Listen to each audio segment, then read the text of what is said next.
जय गुरुदेव, नमस्कार। आशा करता हूँ आप सबों की दिवाली बहुत शुभ बीती होगी और दिवाली आप लोगों के लिए मंगलमय रहा होगा और आने वाले दिन भी मंगलमय हो। आज का टॉपिक है ज्योतिष कितना सच और कितना झूठ। पिछले कई दिनों से या कहूँ तो कुछ सालों से मैं देख रहा हूँ लोग अलग अलग ढंग से ज्योतिष को क्रिटिसाइज कर रहे हैं। एक व्यक्ति हैं जो बहुत फेमस हैं, स्पिरिचुअल लीडर हैं, पर उन्होंने बोल दिया कि हॉरोस्कोप इज रियली हॉरोस्कोप। मैं उनके स्टेचर के लोगों से ये उम्मीद नहीं करता था।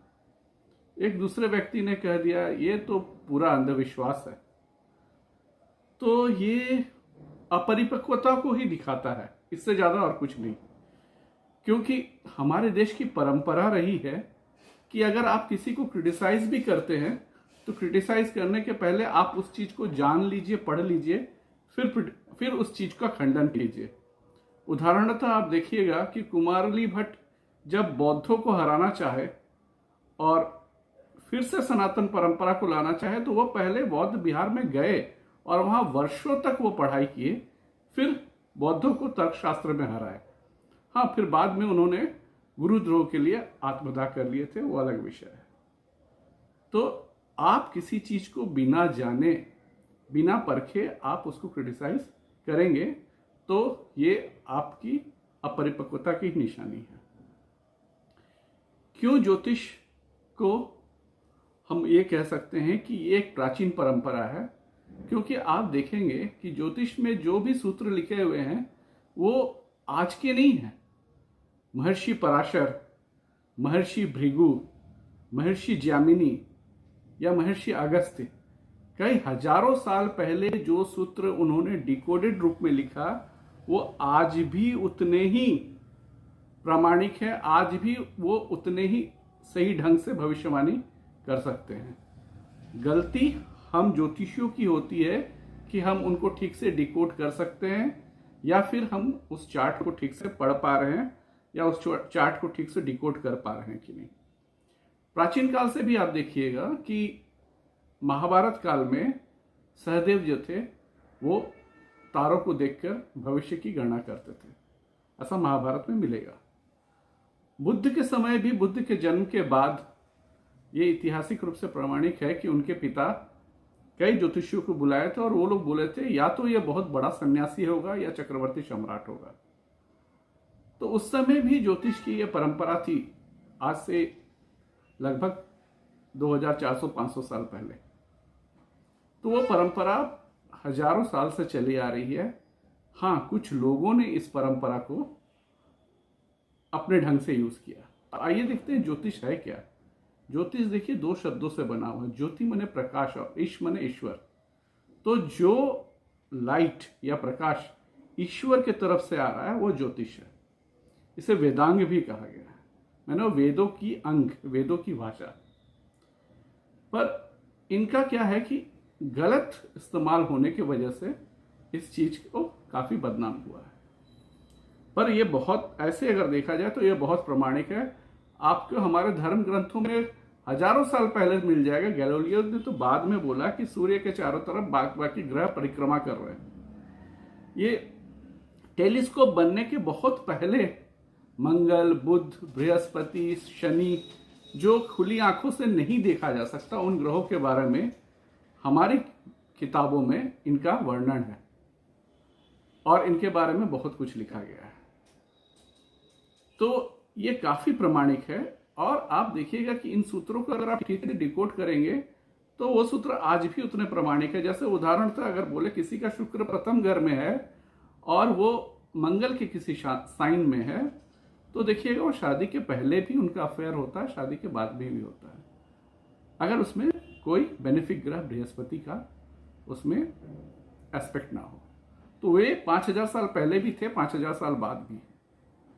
अगर शनि के साथ चंद्रमा आ गया तो और शनि लगन में है तो ज्योतिष ऐसे बोलेगा कि शनि देखने से पतला है तो ये आदमी दुबला पतला होगा। पर वस्तुतः क्या है, शनि सबसे कोल्डेस्ट प्लैनेट है क्योंकि वो सूर्य से सबसे दूर है और उसमें चंद्रमा जो पानी का कारक है, तो वाटर रिटेंशन बॉडी में होने की वजह से ये आदमी का शरीर फैल जाएगा। क्यों? क्योंकि ड्यू टू वाटर रिटेंशन। ये डिकोड करने की बात है, वरना लोग क्या बोलेंगे कि ज्योतिष ने गलत बोला। आधुनिक काल में भी आप देखिए, राव साहब ने बहुत पहले भविष्यवाणी कर दी थी कि उस समय के तात्कालिक प्रधानमंत्री इंदिरा गांधी के जीवन में खतरा है और ये बहुत मारक है, और ये ऐसा हुआ था। और अभी रिसेंट देखिए, एक 12 साल के बच्चा यूएस का, मैं अभी उसका नाम भूला जा रहा हूं, वो भविष्यवाणी कर दिया था कि कोई एक संक्रमण बीमारी आ रही है जिससे हजारों लाखों लोगों की जीवन जाएगी, और ये सब प्रमाणिक है, डॉक्यूमेंटेड है। दूसरों की भविष्यवाणी के बारे में तो मैं ज़्यादा नहीं बोल सकता और क्लेम नहीं कर सकता। मैं मुंडेन एस्ट्रोलॉजी पे बहुत कम बोलता हूँ, क्योंकि मुंडेन एस्ट्रोलॉजी पर बोलने के लिए देश के चार्ट्स होने बहुत ज़रूरी है, जिस देश के बारे में मैं बोलूँ। पर अगर मेरे पुराने वीडियो देखिएगा कपिश एस्ट्रोलॉजी में, तो उसमें मैंने सोलर एक्लिप्स में बोला था कि आने वाले दिनों में अर्थक्वेक आएगा, और एक नहीं 2 बार आ सकता है, ये रिपीटेड हो सकता है। यूएस को कई थ्रेट्स मिल सकते हैं, यूएस की दिक्कत होगा। तो आप देखे होंगे, मैंने वीडियो कम से कम 15-20 दिन पहले बनाया था, जब अर्थक्वेक के बारे में कोई बातचीत ही नहीं हो रही थी कि अर्थक्वेक आएगा, और यूएस के कई एम्बेसीज में अटैक भी हुए उसके बाद, और इनके मिलिट्री बेसिस में भी अटैक हुए। उसके बाद मैंने चंद्रग्रहण वाली कुंडली में मैंने बताया कि पहाड़ों वाले जगह पे अनरेस्ट आएगा। तो उसके 5-7 दिन बाद, डॉक्यूमेंटेड है, आप देख सकते हैं, मणिपुर में फिर से कर्फ्यू आया। किसी ने आर्मी पर्सनल का या पुलिस का राइफल छीनने की कोशिश की, उसके बाद फिर अनरेस्ट हो गया। तो ये तो मुंडेन एस्ट्रोलॉजी की मेरी अपनी प्रिडिक्शंस है। तो ऐसे कई प्रिडिक्शंस हैं और अच्छे अच्छे एस्ट्रोलॉजर्स हैं जो करते हैं। मैं आपको अपनी कुछ प्रिडिक्शंस के बारे में बताता हूं। यहां बताने की इसलिए जरूरत पड़ रही है क्योंकि एस्ट्रोलॉजी की प्रामाणिकता के बारे में बात कर रहे हैं। एक असम से हैं, वो अपने बेटे के कैरियर के बारे में एक बार मुझसे बात की। उनको बहुत चिंता थी कि उनकी बेटा किस लाइन में जाएगा, और बेटा का था कि वो जर्मनी में पढ़ने के लिए जाएगा, वो इंडिया में पढ़ना ही नहीं चाहता था। तो चूंकि 2 ही बच्चे हैं और बड़ा बेटा है, वो लोग काफ़ी चिंतित थे। तो मैंने उन्हें प्रेडिक्शन दिया, जो कि 5 महीना पहले, कि देखिए आपका बेटा इंडिया में ही अपने स्टेट में किसी इंजीनियरिंग कॉलेज में एडमिशन लेगा, जो कि एक हेरिटेज इंजीनियरिंग कॉलेज होगा, जो कि बहुत पुराना होगा, उसकी बिल्डिंग्स हेरिटेज की तरह होगी, और मोस्ट प्रोबेबली वो गवर्नमेंट इंजीनियरिंग कॉलेज होगा, वो बाहर नहीं जाएगा। तो वो प्रेडिक्शन होने के बाद उन्होंने 5 महीना बाद अपने फीडबैक में ये लिख के दिया। मैं टेक्नोलॉजिकली उतना एडवांस नहीं हूँ, आप लोग देख सकते हैं। As per your astrological prediction, my son secured a seat in old reputed government engineering college in Assam at Jorhat Engineering College, which is second engineering college of Assam. We astonished when each and every word that is old, reputed government and engineering college becomes real as per you told 5 months back. तो ये देखिए एक शब्द मिल रहा है। फिर मैं एक दूसरा प्रेडिक्शन दिखा रहा हूं जो आप देख सकते हैं, जो अभी मेरे स्क्रीन पे नहीं आ रहा है। उसमें मैंने ये बताया किसी व्यक्ति को कि आप 22 साल की उम्र में एक ऐसा सिचुएशन आया होगा कि आपको किसी से कपड़ा उधार लेना पड़ा होगा। जब मैंने उन्हें व्हाट्सएप पे ये पूछा तो उन्होंने बोला कि हाँ बिल्कुल ऐसा हुआ था 22 साल की उम्र में। और एक प्रेडिक्शन था, ये सारे डॉक्यूमेंटेड है मेरे पास। उनको मैं बोला कि जब आप छोटे थे तो आपके घर का पीछे बैकयार्ड का दरवाजा को बंद कर दिया गया और वहां पर कोई टॉयलेट या फिर कोई कचरा रखने का स्टोर रूम टाइप का बना दिया। उन्होंने बोला कि नहीं ऐसा मेरे घर में कुछ था ही नहीं। पर मैंने उन्हें बोला कि एक बार आप पता कीजिए। और जब उन्होंने घर में फ़ोन किया तो बोला कि हाँ, जब वो 6 महीना या 1 साल के थे तभी वो दरवाज़ा को बंद कर दिया गया और वहाँ पर एक टॉयलेट बना दिया गया, क्योंकि नीचे में कुछ कमरे बढ़ाने थे। तो ये पिन पॉइंट प्रेडिक्शंस हो सकते हैं एस्ट्रोलॉजी में, पर इसके लिए आपको एस्ट्रोलॉजी का पूरा ज्ञान होने की आवश्यकता है। आप ज्ञान रखेंगे तो एस्ट्रोलॉजी की बहुत सारे प्रिडिक्शंस आज आप क्या कर रहे हैं वो भी हो सकता है। मैं ऐसा प्रैक्टिस करता था लग्नमसा दशा के साथ कि आज आपने क्या खाना खा के आया अपने कुछ मित्रों के साथ, तो ये प्रिडिक्शंस होते हैं।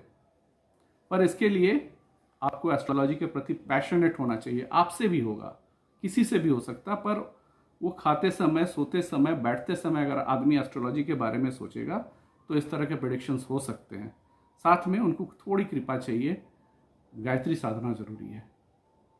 आज के दिन में जो एस्ट्रोलॉजी के प्रेडिक्शंस करते हैं वो एक्चुअली शॉर्ट टर्म गेन के लिए करते हैं। कई बार, मैं सबको नहीं बोल रहा हूं, वो नहीं करना चाहिए। आज के दिन में आप देखेंगे कि भविष्य मालिका, कल की अवतार, ये हमारा सब्जेक्ट नहीं है एस्ट्रोलॉजी का। भविष्य मालिका कोई प्रामाणिकता अभी उसकी कोई सिद्ध नहीं कर सका, क्योंकि एक व्यक्ति जो उड़ीसा से कंटिन्यू भविष्य मालिका के बारे में बोल रहा था, उनके हिसाब से तो मई जून में ही आधी पृथ्वी की जनसंख्या खत्म हो जानी चाहिए थी। उसके पहले वो एक बार 2021 में जनसंख्या खत्म कर रहे थे। उनके हिसाब से कल की अवतार ले चुके हैं। आपके पास कल की का चार्ट है? आप कैसे जाने कि नारायण अवतार ले चुके हैं? क्या देखे वो? ये सब शॉर्ट टर्म पॉपुलैरिटी के लिए किया जाता है। तो ये सेंसेशन फैलाने के लिए यूट्यूब में भविष्य मालिका, कल की अवतार ले चुके हैं, ये वो। और मुझे आश्चर्य हुआ कि कई बार तो कुछ जाने माने ज्योतिष भी इस चक्कर में पड़ जाते हैं, वो भी कंटिन्यू बोलते रहते हैं अपने टीआरपी बढ़ाने के लिए और अपने व्यूज बढ़ाने के लिए। एस्ट्रोलॉजी ऐसा नहीं है। जब तक कि आपके पास प्रमाणिकता नहीं है, चार्ट नहीं है, एस्ट्रोलॉजी में कुछ भी बोलना नहीं चाहिए। पिछली बार वर्ल्ड कप के समय क्या हुआ था, कुछ ज्योतिष भारत की जीत की भविष्यवाणी कर दिए एक चैनल पे, मशहूर चैनल पे, और ज्योतिष की बहुत सारी क्रिटिसिज्म हुई और होना लाजमी था। जब आपके पास दो देश के कप्तानों की चार्ट नहीं है और वो प्रामाणिक चार्ट नहीं है, आप कैसे बोल सकते हैं कौन जीतेगा कौन हारेगा?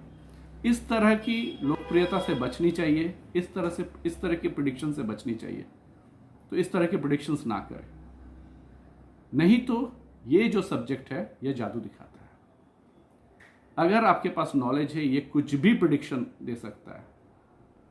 ये सब्जेक्ट गलत नहीं है, इसको डिकोड करने वाले हम लोग गलत हो सकते हैं। जैसे स्पेस साइंस गलत नहीं है, पर क्या सभी रॉकेट भेज सकते हैं स्पेस में? सभी कंट्री का रॉकेट चला गया। भारत भी थर्ड टाइम में चंद्रमा पे रॉकेट भेजा, इसके पहले 2 बार असफल हुआ। तो सक्सेस का परसेंटेज देखिए तो 33% होता है। तो इसका मतलब क्या स्पेस साइंस गलत हो गया? नहीं, साइंस अपने आप में गलत नहीं है, उसका एप्लीकेशन गलत है। अगर वो एप्लीकेशन सही है तो आज जितने भी देश हैं 197 कंट्री, सभी अपने अपने रॉकेट भेज देंगे। तो डिकोडिंग में गलत हो सकता है। ये विज्ञान गलत नहीं है, ये साइंस गलत नहीं है, क्योंकि ये ऋषियों की साइंस है।